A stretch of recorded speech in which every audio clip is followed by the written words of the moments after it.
Kasus kekerasan terhadap perempuan kembali mencuat di Sragen, Jawa Tengah, menunjukkan betapa rentannya perempuan menjadi korban dalam relasi yang tidak sehat.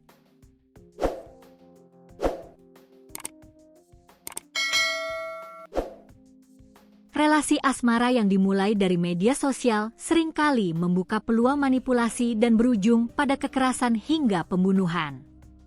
Pada Selasa, 31 Maret 2026, lalu, warga Sragen digegerkan dengan penemuan jasad wanita berinisial R, 26, di parit area persawahan.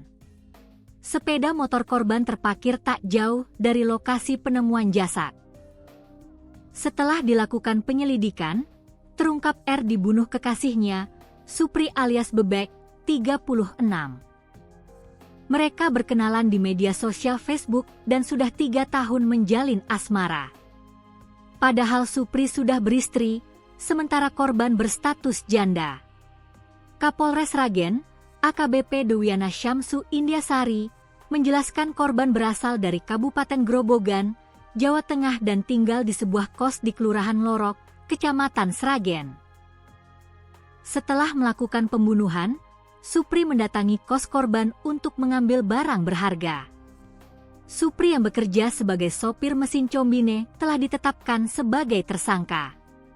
Tersangka membawa barang-barang korban dan dibawanya ke area persawahan di daerah Plumbungan dan barang-barang milik korban dibakar, ungkapnya.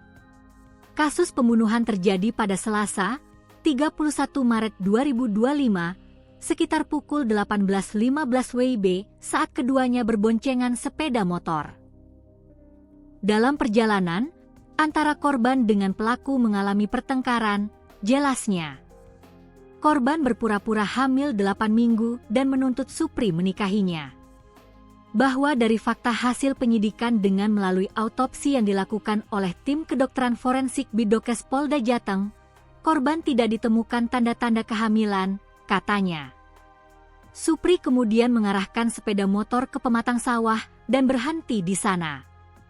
Korban dicekik hingga lemas dan jasadnya ditinggalkan di parit persawahan. Pelaku kabur meninggalkan korban hingga ke pemukiman warga, dan menemukan sepeda ontel milik warga sehingga pelaku menggunakannya untuk kembali ke kos korban, tandasnya.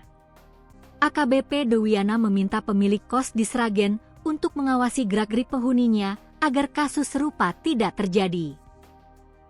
Kami meminta kepada lingkungan, utamanya pemilik usaha kos-kosan, agar lebih memperhatikan penyewa kos untuk menggunakan kosan tersebut dengan adab yang berlaku di kemasyarakatan, di mana dalam peristiwa ini adanya kebebasan penggunaan sarana kos oleh pasangan tidak sah, yang akhirnya menjadi motif penyebab peristiwa pidana, pungkasnya.